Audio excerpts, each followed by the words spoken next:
The Abbott World Majors are the pinnacle of marathon running, and this year the TCS Sydney Marathon becomes only the 7th race to earn this honor. This is a bucket list race for me, and I was super excited to chat with the director behind it, Wayne Larden. I honestly didn't know a lot about this marathon beforehand, so it was fun to learn about the course, what to do in Sydney, and how to register for next year. The fact that it's literally the only time in the year you can run on the Sydney Harbour Bridge is such a cool feature. Plus, they describe it on their website as one of the most scenic and breathtaking routes in the world, and based on Wayne's description of the finish at the Sydney Opera House, it might just be true. The Sydney Marathon takes place this year on Sunday, August 31st, and features amazing runners like the GOAT himself, Elliott Kipchoge. Mark your calendars, and let's get into my conversation with Wayne Larden, event director for the TCS Sydney Marathon, and now one of the 7 World Major Marathons. I am super excited to be joined by the event director for the latest Abbott World Major Marathon, Wayne Larden, event director for the Sydney Marathon. Thank you for joining me. Oh, you're welcome. Nice to speak to you, Corey. It's great to meet you, and this is like fantastic timing as we approach Sydney Marathon's first time as an Abbott World Major. I'm super curious to know this. What even was the process to get registered as a World Major Marathon? I mean, I'm sure you're probably aware that the Abbott World Marathon Majors had a strategy whereby they wanted to be more accessible to the global running community with 3 majors in the US, 2 in Europe, and 1 in Tokyo. And that was sort of how they came up with the strategy of the candidate program to select up to 3 new marathons from around the world to provide opportunity for more people around the world to take part in the Abbott World Marathon Majors. So the candidate program began some time ago. Original entry to that program was Singapore, I think back in about 2018 or something like that. We approached the Abbott World Marathon Majors in 2021 to see if there was a pathway into the Abbott World Marathon Majors, and luckily for us, there were only 2 events in the system with 1 spot open. So we went about negotiating with Infront, who have the rights to appoint the candidate races, and managed to be selected as the 3rd candidate race for the Abbott World Marathon Majors candidate program. So that's sort of how we got into it. Our first year as a candidate race was in 2022. However, we only signed the candidacy agreement, about 8 weeks before the delivery of that event. So there weren't a lot of changes we could make in that first year. Obviously, in the second and third years, we had to make substantial changes to meet the criteria. But that's sort of how it started. Yeah, and I know for yourself that you've been working on this marathon for a long time, and I looked back at how many were registered in the marathon, and it looked like it might have even been less than 5,000 your first year. When you first joined, did you envision it growing to the scale it is today? Yes, so our first year as a candidate race, we had less than 5,000 finishes. That was in 2022. In 2023, so we had about 5,300 registrations in 22. In 23, we had 16,800 registrations, so a huge leap from 22 to 23 and just under 15,000 finishes. And then in 2024, we had 24,500 people register, and I think it was 20,800 people finish. So yeah, huge growth through candidacy. The power of the Abbott World Marathon Majors brand is evident with that, but also, huge excitement in Australia and the region about the possibility of having an Abbott World Major in their hometown. So really great local support for, our candidacy and supporting us meeting the criteria. But yes, we've experienced huge growth, and that's carried on, into this year as an Abbott World Marathon Major, with our first ballot and 79,500 people applying to race this year. So, ongoing growth, even after we've made it into the World Majors, which is great. Super exciting. And what's the sentiment over in Sydney? Are people, even outside of the running community, super excited to have this, or is it more of a niche thing for those that have been running this event for years? I can tell you that the New South Wales government, who are one of our biggest funding partners, are extremely excited. Obviously the massive influx of visitors from overseas and interstate with the increased number of participants is huge win for the state in terms of economic impact, and destination promotion through the broadcast and third-party content being generated. But so government and government agencies are extremely excited and supportive of what we need to do, even now, to lift our game and become a true Abbott World Major.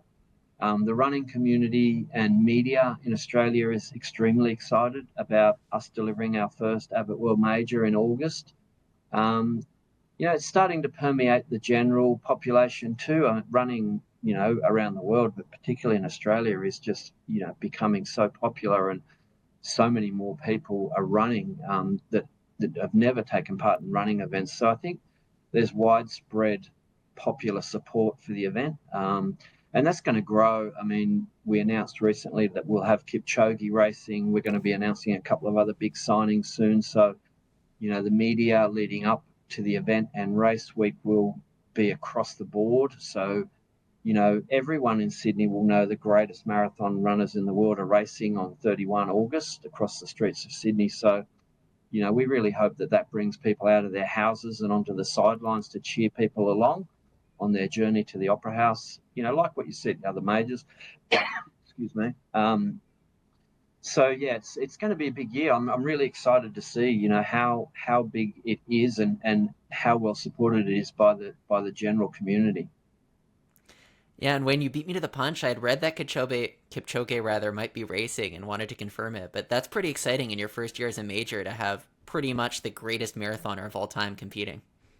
Yeah, it is. I mean, look, we've been speaking to his management since we became a candidate race, and they've been really positive about the prospect of Elliott racing in Sydney, right throughout. But once we became a major and he'd achieved a couple of his other goals that he had, in mind when we started talking to him, then conversations got serious, and we managed to secure him, which is great. And the reason why that's great for us is, probably the biggest difference now between us and the other Abbott World Majors is that community support and that huge number of people on the sidelines. And Elliott is one of the only marathon runners, in the world that transcends the running community into, awareness in the general population. So for us, having Elliott racing, that's really positive in terms of our objective to grow the numbers of spectators on the sidelines. So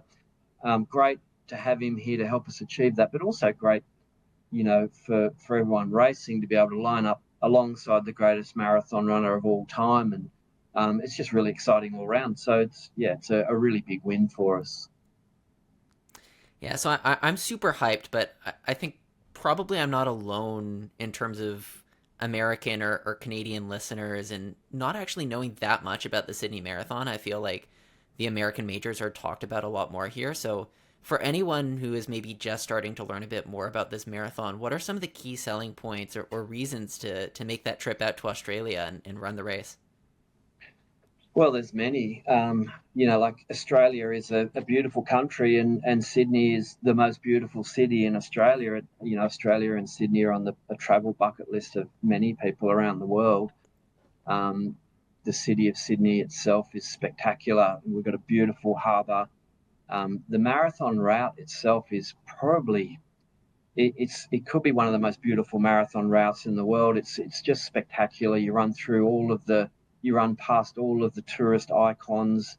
It's the route is nice. It's undulating. It's an undulating route, so it's sort of more like a London or a New York City in terms of it not being super fast. But it's also like them in that the marathon is a journey through the city's most spectacular locations, and running over the Sydney Harbour Bridge fully closed to the marathon and the finish line, I will say, I think, is the most spectacular finish line in the world. Running down and looking at the Sydney Opera House and the finish line at the end of the marathon is just beautiful. And the other part is about the people as well. Like, Australians are just so friendly and welcoming. We've got great food culture here, awesome bars, restaurants, beaches, so many natural landscapes and things for people to see. it's so much more than just a marathon, even though the marathon is spectacular in itself. The city and the country and the people will welcome marathon runners from around the world. It's a must do. And I can tell you, after this year's event, you're going to see a whole lot of positive feedback on social media and people, telling their stories of what a wonderful trip they had and how great the marathon is. So, my suggestion would be get in early, because the demand's just going to keep increasing. We saw a big jump this year, and that's going to continue, and it'll only accelerate when people tell their stories of what an experience they had. So, there's some really good reasons for people to come down, and from North America or from Europe, try and, if you can, I know the holidays are a little bit different in North America, but try and spend a week or 10 days or more if you can, because it's a long journey. I mean, there's so much to see here. So plan a holiday and bring your family. Yeah, definitely. I think I took a quick peek beforehand at the travel time from here. I'm over in Toronto, Canada, and just looking at the number of times you're going to move over and in the duration of the plane ride definitely makes sense to plan a longer trip. But I guess from the sounds of it, there's enough to see and do there that it's worth making a trip out of it. Oh, there definitely is. It's well worth it. And I guess in terms of some of that time change combined with travel, do you have any recommendations for runners in terms of like how to plan their build up to the race? I mean, it's a pretty unique thing and a pretty individual thing about how people react to time changes and travel. Yeah, Aussies are used to it. Like we travel a long way for any international trip that we take. So for us, it's a very normal part of experiencing international travel. But I would suggest coming in, Tuesday or the Wednesday, landing, by the Tuesday or the Wednesday before the race, and stay up that night. You land as long as you can and just get into the zone, but don't stress about it too much. We have an early start to the race. You'll be fine. You've done the training. Just get here, do a couple of jogs, stretch. It's no problem. Yeah, and in terms of things to do and see outside of the race course, do you have any recommendations? Obviously, I guess you get to go by the Sydney Opera House and in the Harbour Bridge, but what else should you do during your time in Sydney? Oh God, there's so much. Like, I mean, Sydney has some of the most spectacular beaches in the world. I live in Manly. Manly Beach is my favourite, but of course, there's Bondi Beach a little bit closer to the city, and many other beaches down the coastline to start with. Sydney Harbour itself, there's harbour cruises you can take at night time or at sunset, which are just spectacular, cruising under the harbour bridge past the Opera House. There's so many great restaurants here. Within very short driving distance, there's a wine region called the Hunter Valley. There's Blue Mountains, where you've got the Three Sisters. There's so much to do here. Honestly, you could spend a month or two here and still not see everything. But it's endless what you can do, and it's just beautiful. I've heard it's quite a contentious thing there to talk about what the best beach is. Is that true?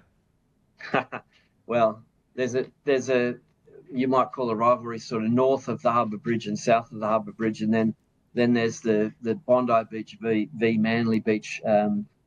Constant sort of ribbing between each other, but they're both beautiful beaches that don't like. You could go to either. I might suggest you go to both. They're different, but the beaches are, yeah, they're lovely. But there is that little rivalry, friendly rivalry. It's like Aussies and Kiwis. We have a friendly rivalry, but we love each other just the same. I love that comparison, and I'm sold, Wayne. But weather-wise, there's sometimes a bit of a contrast maybe between beach weather and what most of us would consider optimal marathon weather. Which should I Mm. expect to get if I'm coming down to Sydney in August? Look, what you should get based on average temperatures is about 20 to 21, 20 to 22 degrees Celsius. That would be about the average temperature at the end of August. We moved the race 3 weeks earlier this year to try and ensure we did have more consistent cooler weather. So it's different to running spring or fall marathons in North America or Europe. Most of those events probably take place between 10 and 16 degrees Celsius. So it's a little warmer. So you should prepare for that. Yeah, Aussies are used to it. Like I said, 20 degrees for us is perfect running weather. We do start at 6:30 a.m. And the reason for that is to make sure that we can get the majority of the runners through before it does warm up, if it's going to be an abnormally warm day. And we did have that 2 years ago at our old date on the third Sunday of September. But look, if you look at average temperatures, you're looking at 20 to 22 degrees Celsius. Yeah, and I tend to think in Celsius, but just for some of our listeners who operate more on Fahrenheit, that's kind of about 65 to 72-ish, I guess, in that range. And Yeah. I think for a lot of runners, that's probably maybe a little bit warmer than they'd ideally like, but nothing so crazy warm, I guess, that it's going to blow up your race, is what you're saying. Look, you just got to prepare for the race and the environment where you're going to. Like obviously we've got water stations, and we've got electrolyte and everything else. We've got drinks every 2.5 k, electrolyte every 5, and water as well. So there's plenty of hydration on the course. But if you're going to a race that's probably going to be 20 to 22 degrees, then it would make sense to do some training in those temperatures in the gym, or wearing extra clothing when you're outside. So you do need to plan for a race, and you do need to plan for the environment in which the race is going to take place. So it would make sense to think about that for sure. Yeah, and I think that actually works pretty well for a lot of North American travelers in the sense that that's summertime over here. So it's not like in the fall if you get, or I guess in the springtime, if you get an unusually warm weather day, it's totally out of the blue and you're unprepared. Whereas here, if you have those warm weather days going into it, you know it in advance and you can prepare accordingly. Yeah, 100%. And is that why the race starts so early in the morning? Is that just to beat the midday heat? Look, all marathons and most running events in Australia start early, and that is mostly around the weather.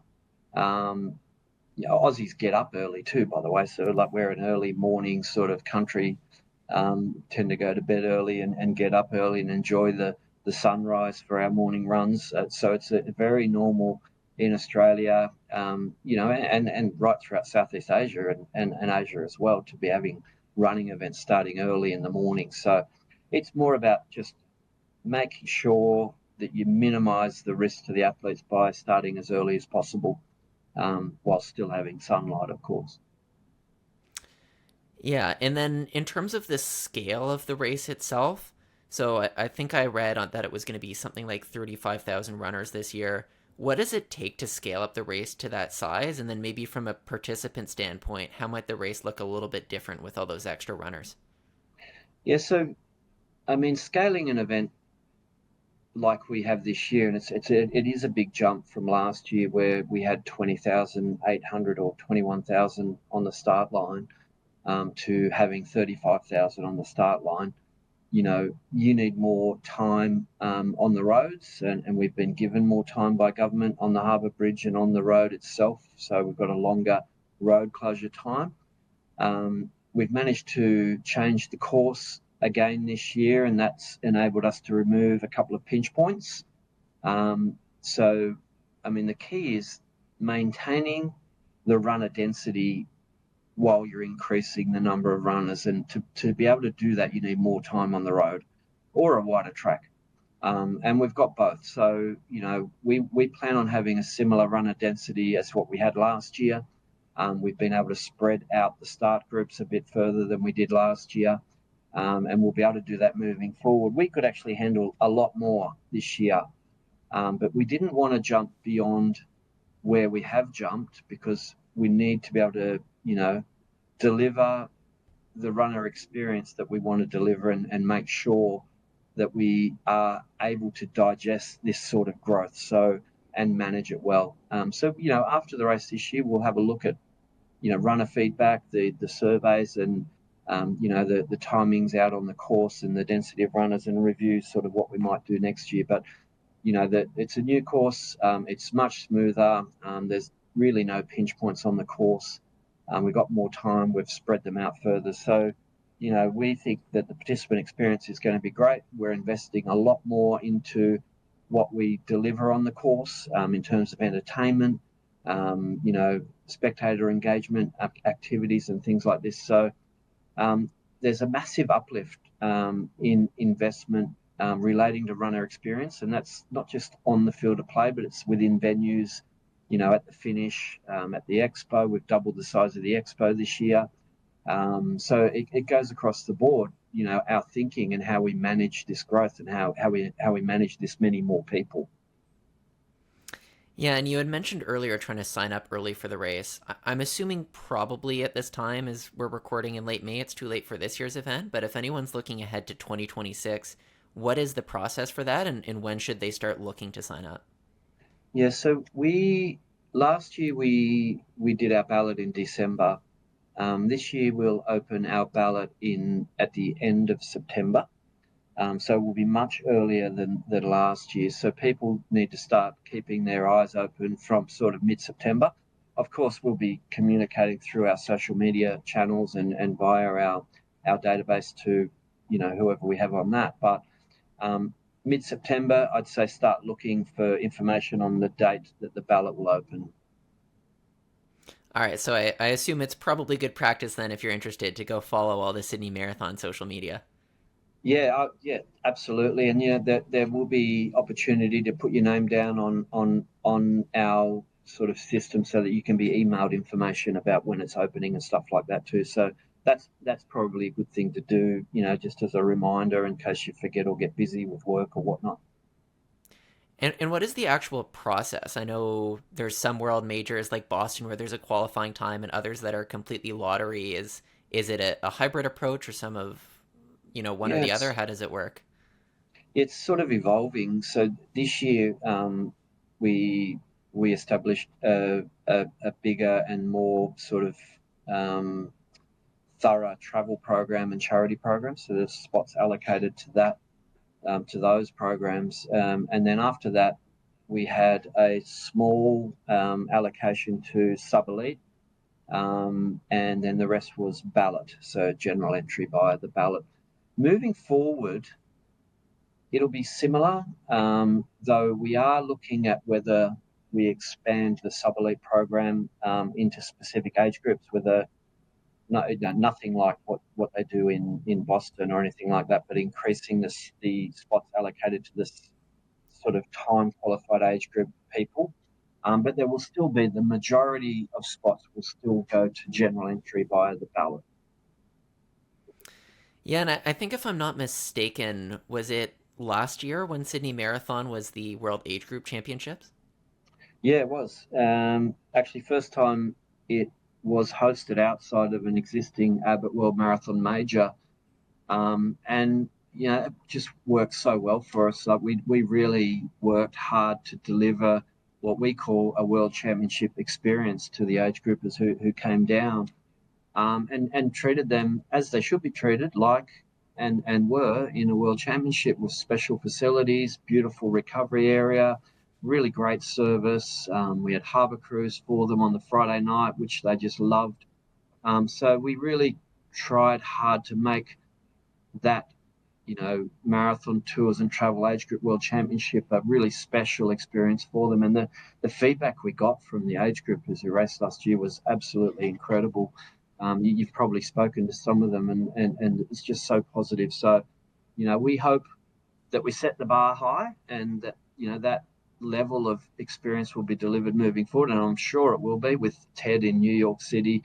He'll want to deliver a similar sort of experience. But it was really great. And it was good for us, not only in that they were treated as they should be and had a great experience, but all of those runners in the age group world championships, they've got good followings, themselves, and they're leaders within their communities. And for us to have the level of positive feedback that we had from those runners, organically through the community, was really great for us and great for our reputation. So it was really beneficial for us to host that.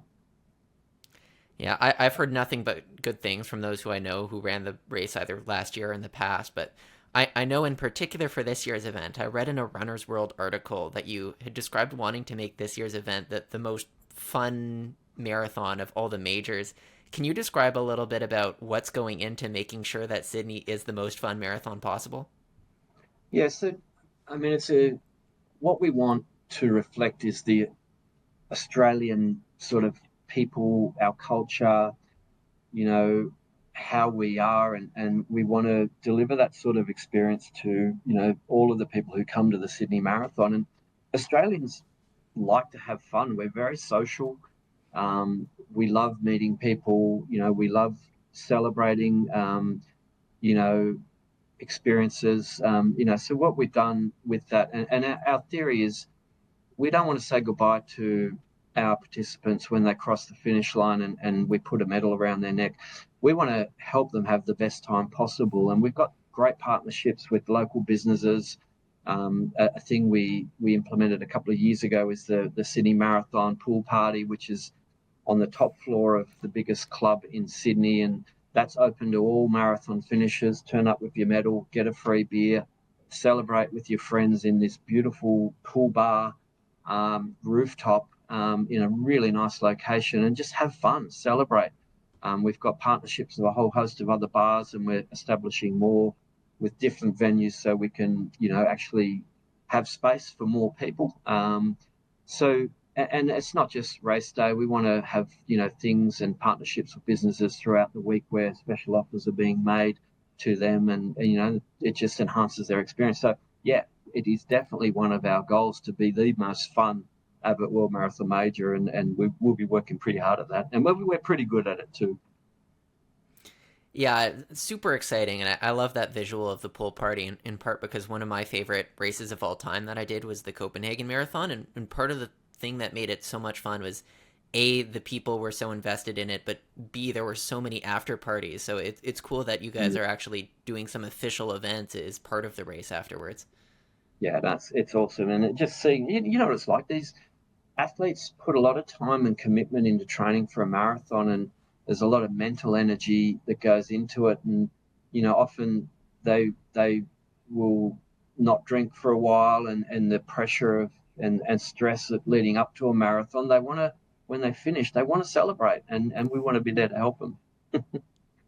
Wait, that's so awesome. I can't wait for a great event in August. I know that you have a hard deadline, so we'll start to wrap it up. But if anyone wants to learn more, where can they go do their research on the Sydney Marathon?